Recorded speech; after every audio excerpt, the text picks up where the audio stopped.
answer me from where the thunder hides.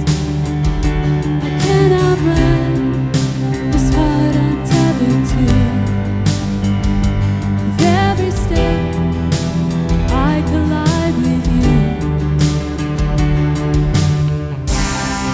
Like a tidal wave crashing over me, rushing in to meet me here. Your love is fierce, like a hurricane that I can't escape, tearing through the atmosphere. Your love is fierce. You cannot fail. The only thing I've found is through it all, you never let me down. You don't hold back, relentless in pursuit. Every turn I come face to face with you.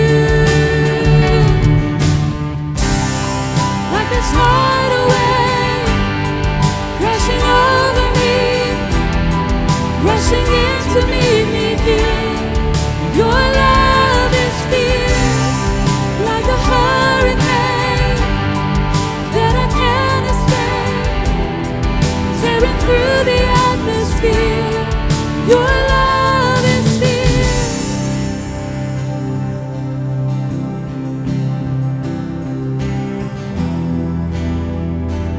You surround me, chase me down, you seek me out. How can I be lost when you have called me down? You chase me down, you seek me out. How can I be lost when you have called me down? You chase me down, you seek me out. How could I be lost when you have called me down?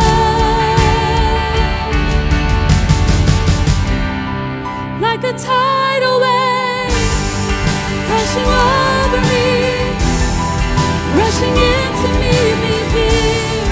Your love is fierce, like a hurricane that I can't escape, tearing through the atmosphere. Your love is fierce, like a tidal wave crashing over me, rushing in to meet me here. Your love is fierce, like a hurricane that I can't escape, tearing through the atmosphere. Your love is fierce.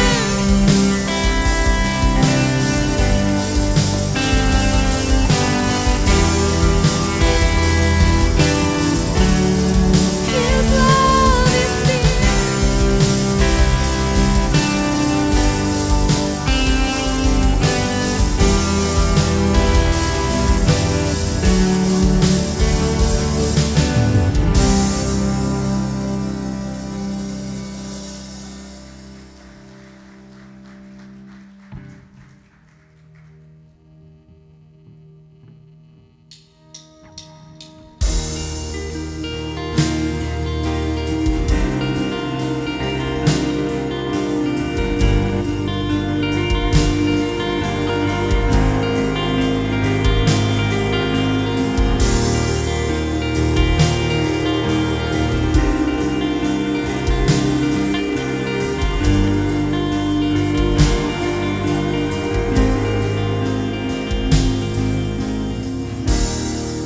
Your love is devoted, like a ring of solid gold, like a vow that is tested, like a covenant of old. Your love is enduring through the winter rain and beyond the horizon, with mercy for today. Faithful you have been, and faithful you will be. yourself to me, and it's why I sing your praise will ever be on my lips, ever be on my lips. Your praise will ever be on my lips, ever be on my lips. Your praise will ever be on my lips, ever be on my lips. Your praise will ever be on my lips, ever be on my lips.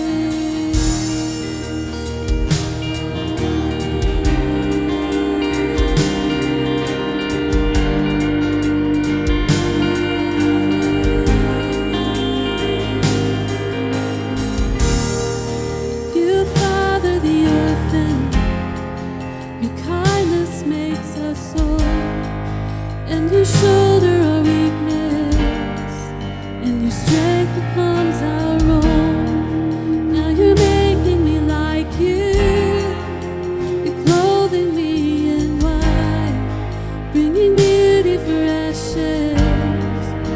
For you will have your bride, free of all her guilt, and rid of all her shame, known by her true name. And it's why I sing your praise will ever be on my lips, ever be on my lips. Your praise will ever be on my lips, ever be on my lips. Your praise will ever be on my lips, ever be on my lips. Your praise will ever be on my lips, beyond my lips. You will be praised, you will be praised. Angels and saints we sing, worthy are you, Lord. You will be praised, you will be praised. With angels and saints we sing, worthy are you, Lord. You will be praised, you will be praised. With angels and saints we sing, worthy are you, Lord. You will be praised, you will be praised. With angels and saints we sing, worthy are you, Lord. And it's why I sing your praise will ever be on my lips, ever be on my lips. Your praise will ever be on my lips, ever be on my lips. Your praise will ever be on my lips, ever be on my lips. Your praise will ever be on my lips, ever be on my lips.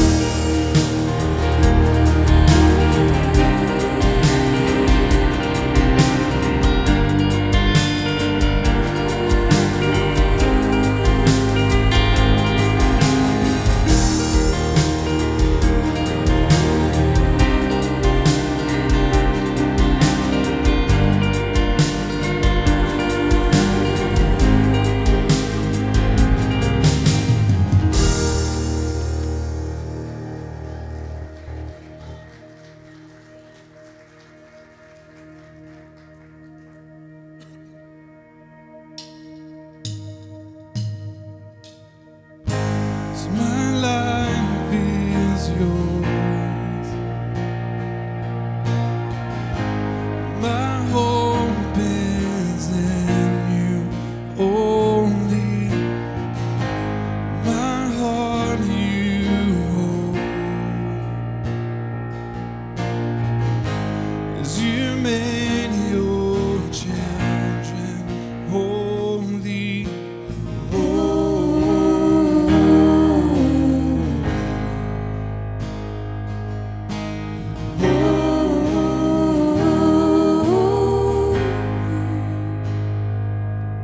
Your glory is so beautiful. I fall onto my knees.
like starlight in the dark.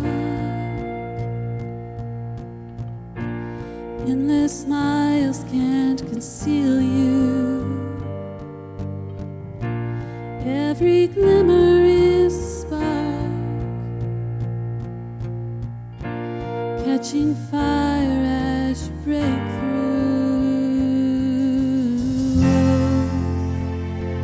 You're not far away, coming close.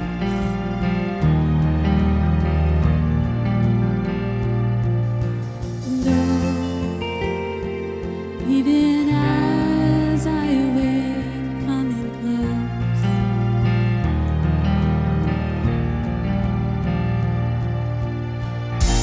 You're like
may be seated.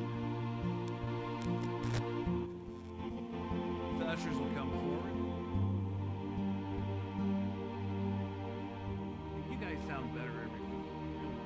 That's saying a lot, too. God, we thank you for bringing us all here together, keeping your hand of provision upon us throughout this past week, all the things you continue to bless us with, Lord. Just pray as we give back that it will all be done in your name and to your honor, Father. Amen.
How is everyone doing this morning? Children, you may be dismissed. Thanks for letting me know.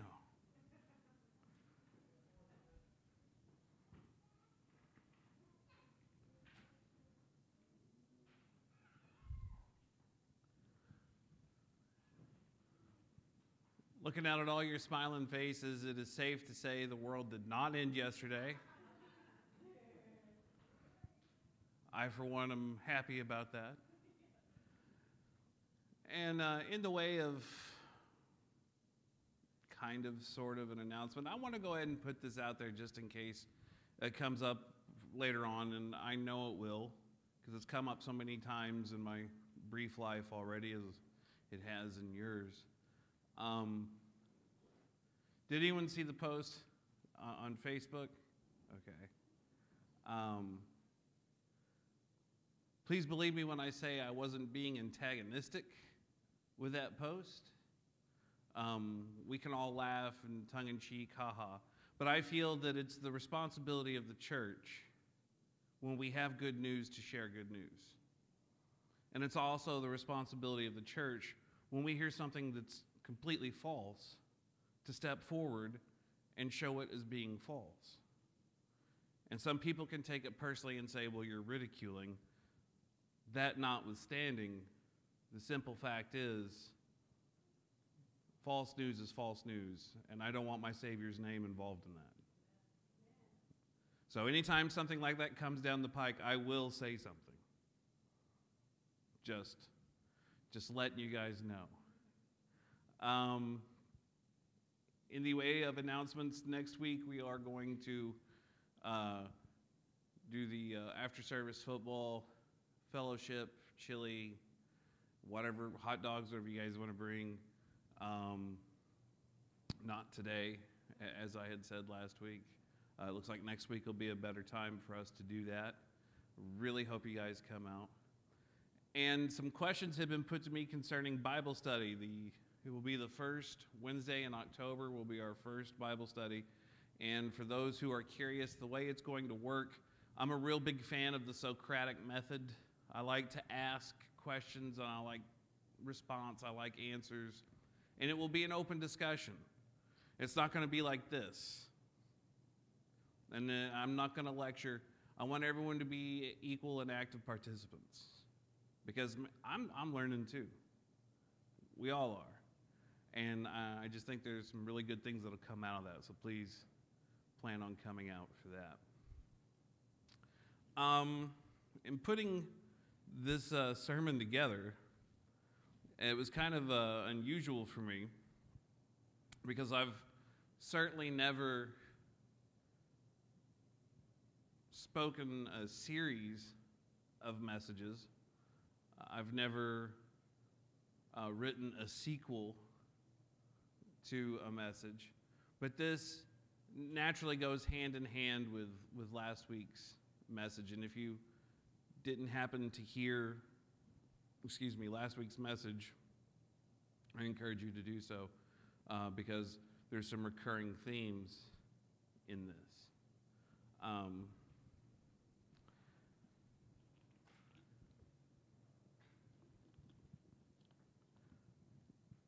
To get things started with, now please keep in mind there's going to be a lot of questions in this message I'm going to be posing to you. Please feel free to answer them. I promise you, even if they seem rhetorical, it's always good to get a response.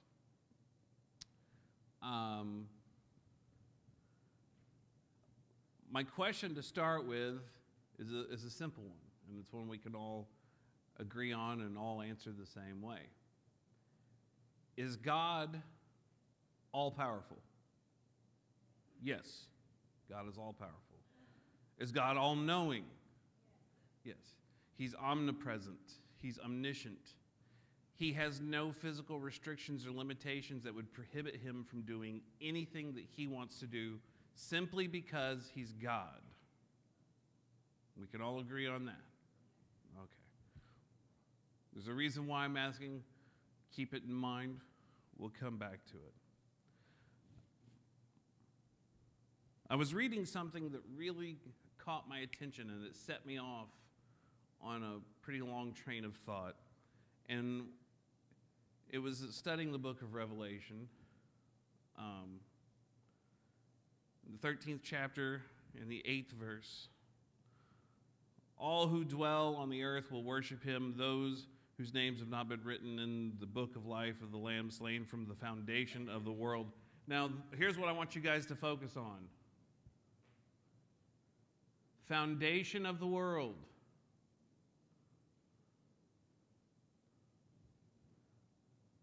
The book of life of the Lamb slain from the foundation of the world. This is what got the train going. Okay? Now think about that. The foundation of the world from the very beginning. Does anyone not know who the Lamb is that's being spoken of in this verse? Clearly, it's speaking about Christ. And this is for messages later on down the road, but the book of Revelation, guess what, is a revelation of Jesus Christ. It's not doom and gloom. It's not apocalypse. It's not what we've been conditioned to think for so many years. It is a revelation of Jesus Christ. And in that revelation, he's referred to as the Lamb. Why was he referred to as the Lamb? Sacrifice. I'm glad you guys are sticking with me on this. This is going to be a fun morning. From the foundation of the world, from the very beginning of things,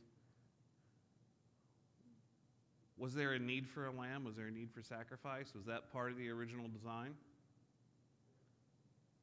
Was it? Did God communicate one-on-one with Adam and Eve? Did he walk and talk with Adam in the cool of the evening and fellowship with his creation? At what point did God institute a sacrificial system with his creation? When he clothed them. But when did God say, I want you to sacrifice?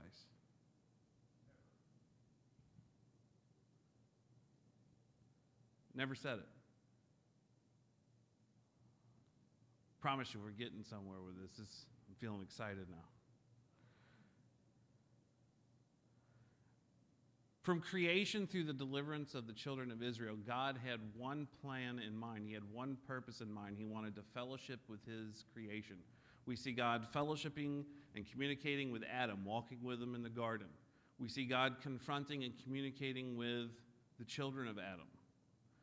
We see God communicating directly with Noah. We see God directly communicating with Abraham, establishing a covenant with Abraham, Abraham believed what God told him, and he was made a friend of God. And it was counted unto him for righteousness. We see God communicating with all these, and this was before the establishment of Israel. Israel came from the line of Jacob. Jacob came from Isaac. Isaac came from Abraham. Isaac was the child of promise. All the way up until this point, we have no reason to believe, based on context, that there was any one particular nationality or race that God favored one over another. God's original plan was, this is my creation. I want to communicate with and fellowship with and relate to my creation. That's how this was all supposed to work. Okay? Now, after the children of Israel get delivered from Egypt and they go out into the wilderness, they're seeing daily manifestations of the living God. They're being led by the pillar of fire at night, the cloud in the morning. They're being fed by manna. They saw the parting of the Red Sea. They see the hand of the divine every single day, and God is right there. But they were looking at Moses. But God continued to provide. God continued to do for them what needed to be done. He continued to take care of them. He continued to love them and show them, I'm here for you. And at one point, God wants to talk to his creation. Let's see what happens. We go to the book of Deuteronomy, chapter 5.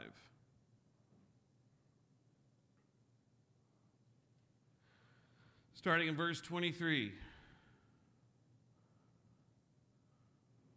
So it was when you heard the voice from the midst of the darkness, while the mountain was burning with fire, that you came near to me, all the heads of your tribes and elders. And you said, surely the Lord our God has shown us his glory and his greatness, and we have heard his voice from the midst of the fire. We have seen this day that God speaks with man, yet he still lives. Now, therefore, why should we die? For this great fire will consume us. If we hear the voice of the Lord our God anymore, we shall die. For who is there of all flesh who has heard the voice of the living God speaking from the midst of the fire as we have and lived? You go near and hear all that the Lord our God may say, and tell us all that the Lord our God says to you, and we'll do it. This is them talking to Moses. You go talk to God, and whatever God tells you to do, or tells us to do, we'll do it. You do it because we can't hear it. You do it because we don't want to hear it, because we're scared. Then the Lord heard the voice of your words when you spoke to me, and the Lord said to me, I have heard the voice of the words of this people, which they have spoken to you. They are right in all that they have spoken. Oh, that they had such a heart in them, that they would fear me and always keep all my commandments, that it might be well with them and with their children forever. This is not God saying if they would have a heart to keep all the laws, because at this point the law is not yet given. So what are the commandments of God? Love the Lord your God with all your heart, soul, mind, and strength.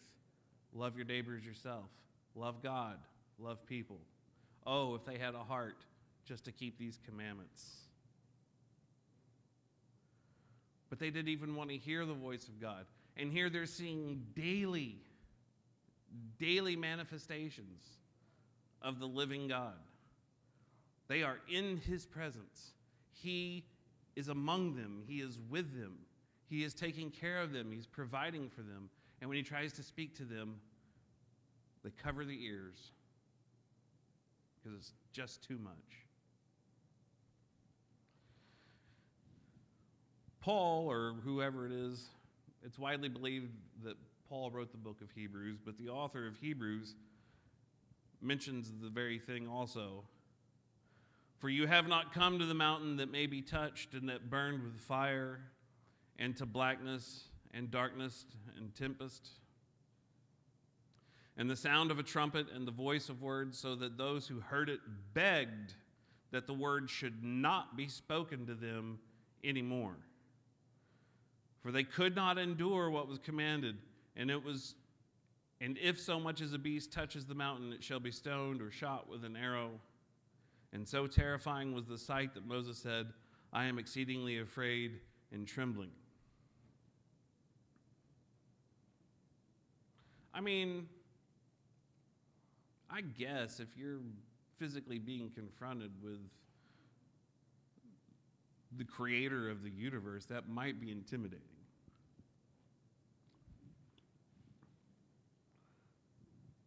But I can confidently say that I wouldn't be intimidated like that. You know why?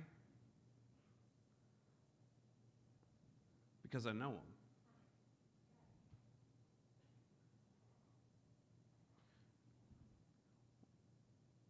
It's funny how when God speaks to us, I believe that deep down we know we're hearing from God. We might try to put out fleeces, but we know we're hearing from God. I'm glad that other people hear from God too. When the Spirit first gave me knowledge, it wasn't an idea, it was knowledge that I was going to be pastoring this church. It was well before there was any discussion between myself and the board and Rick. And I was having a discussion with my sister, not to put her on the spot or embarrass her. I'll do that at lunch. But something came up about me pastoring, and I said, well, if things go that way, and, it's kind of hemmed and hawed around, and she looked me dead in the face, and she said, I think I think the Spirit has already told you. She knows God. She wouldn't be trembling in fear and covering her ears because she wants to hear from God. I want to hear from God. All of us should want to hear from God because Christ has come and he's related to us. But don't want to jump the gun too quick. We still have a little bit more to go. When we're talking about the original design, all this stuff that we just read from Deuteronomy, like I said, this is prior to the establishment of the priesthood. God is communing with his creation. God wants to know his creation. He wants his creation to know him. God knows his creation. He's always known everything.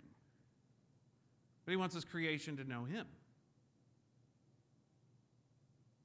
Now, growing up in the church circles I grew up in, and many of you probably have similar experiences, maybe have been taught the same thing, and I promise this isn't a trick,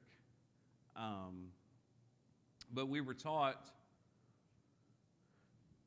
God created man, God established a covenant, it was God and the Jews, and then Jesus came, and it wasn't just about the Jews after that. It was leveled the playing field for everybody. So in our mind, we've got this separation. God, man, Israel, everybody else, and okay, you guys can swim in our pool too. I mean, that's how we've been taught. Okay? Was it always that way?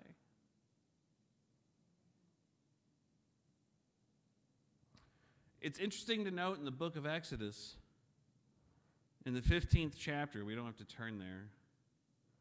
I encourage you to check up on me if you want to. Make sure I'm giving you good information. In the 15th chapter of Exodus, after the children of Israel are delivered and they go into the wilderness, Moses meets up with his father-in-law, Jethro, his wife Zipporah, and their two sons. And Moses is explaining to Jethro everything that God had done to deliver the children of Israel. And Jethro rejoiced. But again, using context clues, let's look at the information that's made available to us.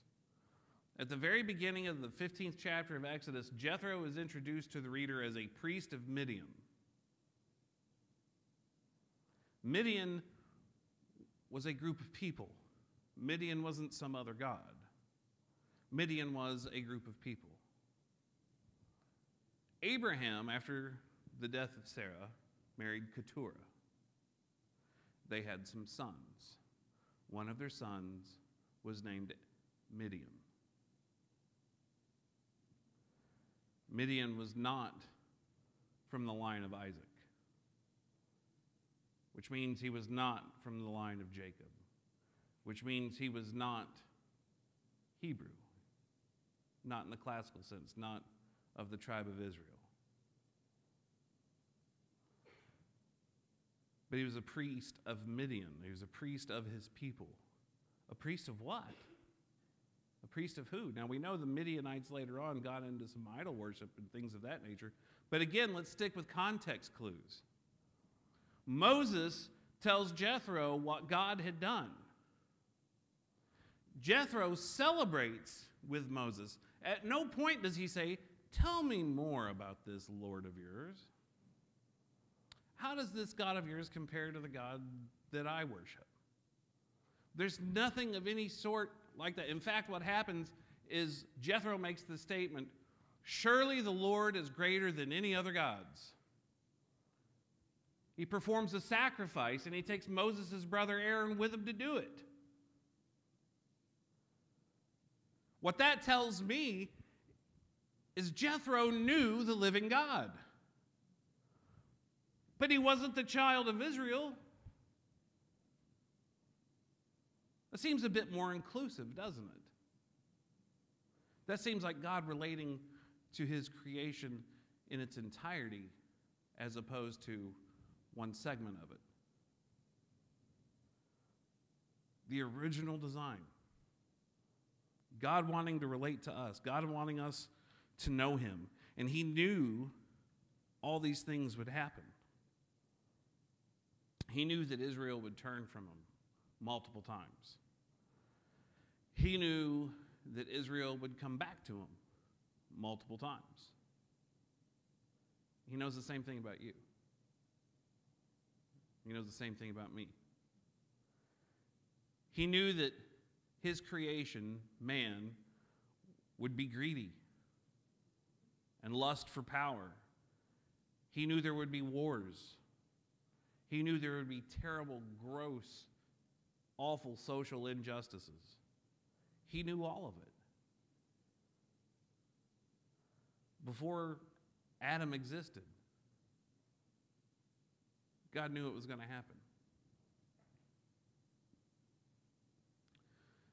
Before you were in your mother's womb, he knew you.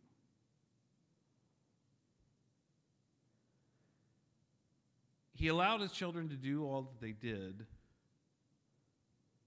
just as he does with you and me. And he ended up bringing things full circle, reconciling us to him. Again, think about that first verse that we read from Revelation. Slain from the foundation of the world. Remember the first question I asked you at the beginning of the message? Is God all-powerful? We all agreed God has no limitations at all. He can do as he chooses, when he chooses, simply for no other reason than because of the simple fact he is God.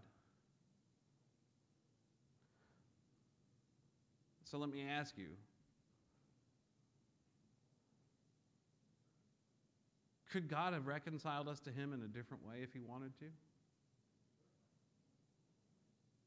I mean, this is the creator. He spoke the universe into existence. He could have snapped his finger. He could have dropped a sign from heaven. He could have done any kind of things to let you know you're forgiven.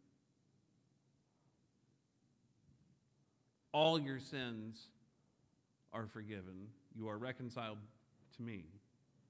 He could have done it any number of ways.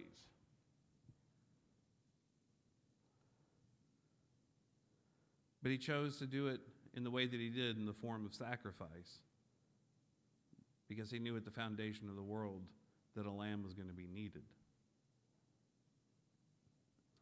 Where did sacrifice come from? I know I seem to be hitting little things here and there, but I promise you they're all related. Where did sacrifice come from? Paul White actually has a sermon available online. If you've not heard it, I highly recommend it. It's called "This Blood is for You." Okay? While, yes, the first sacrifice of any kind at all found in the Bible is God killing an animal to clothe his creations, Adam and Eve, the first time we see anything anywhere close to a sacrificial system, we see with Cain and Abel. God favors the sacrifice from Abel over the sacrifice from Cain, because Cain just puts some fruits and vegetables up there. Abel takes his best lamb and offers it.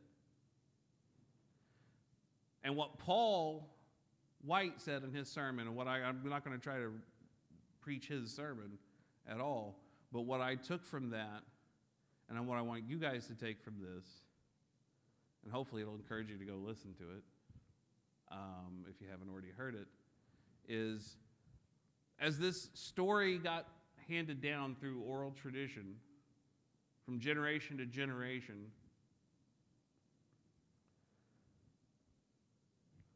the focus was, oh, well, God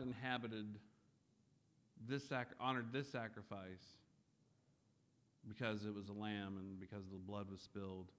And that was the train of thought, that was the way of thinking that went on from there. It's like if Al goes to hang a picture up in the lobby, and he's got a nail and he's got a hammer. I'm going to credit Al with having done the work to put the picture on the wall, to put the nail in the wall and hang the picture on it. Would it make any sense for me to focus on the hammer?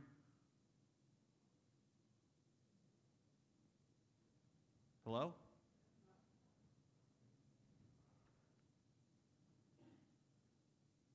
The focus ended up being, well, God did this, and so with our feeble, finite minds, we're thinking formulaically, well, how do we get this to happen? How do we get that to happen? Oh, well, he honored this sacrifice, so this must be how it's done. Yes. And let me ask, I could ask both men and women this, but probably get a nicer answer from the women. Ladies, if your man does something sweet and nice for you, what is your natural inclination going to be? Give it back. You want to reciprocate. That's how relationships generally tend to work. And that's our way of thinking, our humanistic, fleshly way of thinking. Do good, get good. And so we get blessings from God. Well, we want to give back. Well, how do you give back to the Creator? Everything's His anyway. Well, I'm going to do without just to show Him, to prove to Him how much He means to me. That's the mindset that throughout all that time was put forth in the sacrificial system.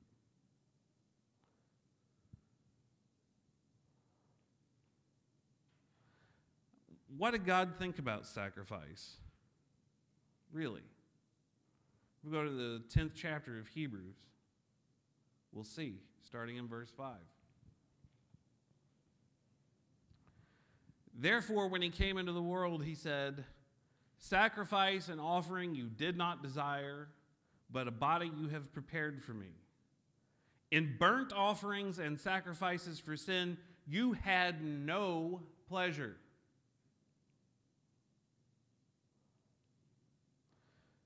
Then I said, behold, I have come. In the volume of the book it is written of me to do your will, O God. No pleasure in sacrifices. Didn't want it. That's why, and again, borrowing from Paul White's excellent message on the topic, that's why I believe the sacrificial system that was in place for the Hebrews it was kind of a loose protocol. You know, sacrifice whatever you can. It wasn't everybody has to sacrifice the same thing. If you got a goat, kill a goat. You got a lamb, kill a lamb. You got an ox, kill an ox. If all you can get is a couple of birds, kill them. You know, just, hey, whatever you got to do. And why? Because he's an indulgent father. Because he loves you so much that if all you can think to do to relate to him is something so savage, he's going to welcome it. Because he wants to relate to you. Because he's an indulgent father, he loves you. He wants you to know he loves you. He wants you to know how much he cares. He will accept your offering. It's like, has anyone had an outdoor cat? They leave little gifts in front of your door for you. Oh, it's not exactly the same thing, but it's the same mentality. I mean, I can only imagine that me trying to give something to God, something that he created no less, is much akin to something like that. But that's not me relating to God, not the way that I should be relating to God. And that's why the sacrificial system ended with Christ, because sacrifice didn't get it done. It never got it done. But think about this. The sacrificial system that was put into place that he had never intended, he didn't want it, it wasn't his original design, put forth as part of the law that governed the children of Israel when God was, prior to that point, all-inclusive, right? The sacrificial system that he didn't want, that's ineffective, that he had no desire for, that we actually came up with, that man actually instituted. And God said, okay, if that's how you want to relate, that's how I'll relate to you. And he took it a step further and said, if that's how you want to relate, here's how I'm going to relate to you. Since sacrifice, since apparently blood is what makes sense to you, I'm going to come down in the flesh, and I'm going to be the sacrifice. It wasn't just sin that put him on the cross, it was our ignorance. Because we have such difficulty relating. But he continues to do again and again and again, over and over, and loves us so much because he's an indulgent father.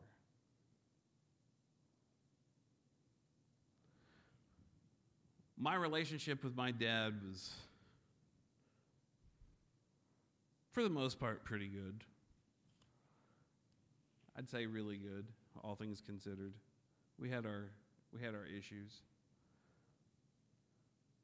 One thing that drove me absolutely nuts about him, though, God seemed to have a real penchant, it felt like at the time, for picking on me, because my dad would get these words of knowledge concerning me, and he'd call me out on whatever it was that I thought I was being really secretive about. I mean, I knew I couldn't trust her, because at some point she'd narc. I sure couldn't trust my two other brothers, but it never mattered. Dad always knew. It drove me nuts. When I was in the Army, I was a little bit wild, just a tad. And on a night out with my friends one night, things got kind of hairy. And it all culminated with a .38 revolver being stuck in my face.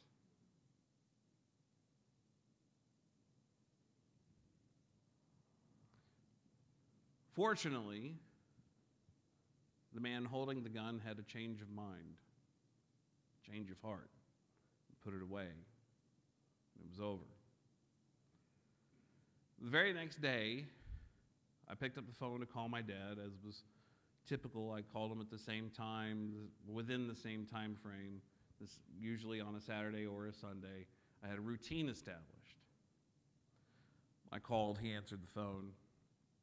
Hey, Dad, what's going on?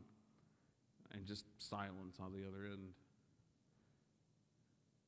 And he goes, I don't know what you were doing last night, but your life was in danger.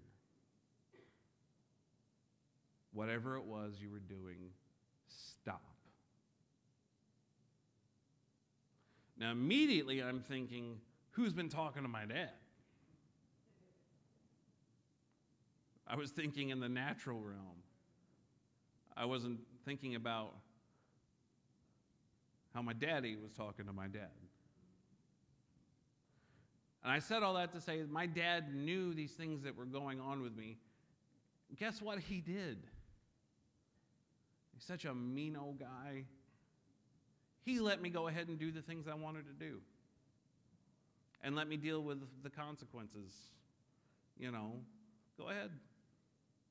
I told you not to touch the stove. It's hot. Oh, you burned yourself? Come on. Let's fix it up. Let's make you feel better. In some ways, my dad was an indulgent father. And those are some of the best memories I have concerning him, because I learned from that. It helped shape me into the man that I am today. It continues to shape me because those lessons aren't forgotten. They made me who I am, and I love him for that.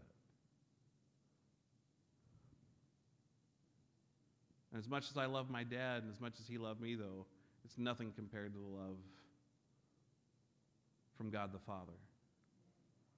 And as indulgent as my dad was with me, and as protective as he was with me, is nothing compared to God the Father.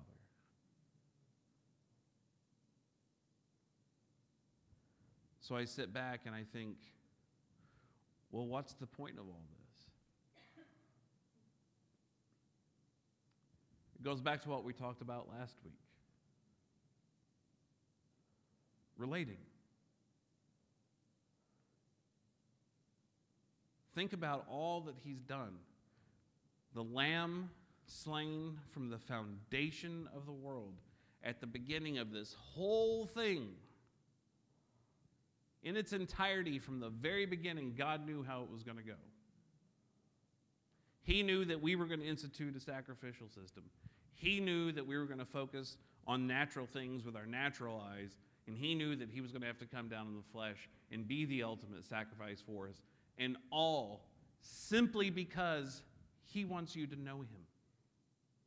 He wants you to relate to him. And he's told us this is the will of the Father. What is the will of the Father? To visit those in prison, take care of those that are sick, to visit the elderly, to take care of the orphans, right? To love one another. If you want to relate to God, especially in light of recent things on social media, let's not get wrapped up in wacky eschatology. Let's focus simply on loving one another. Let's focus on showing the person of Christ. Let's focus on showing the love of Christ. Let's focus on relating to him so he can continue to relate to a lost and hurting world. It starts with you. It starts with me. Like I said before, it's bigger than any individual. It's about all of us.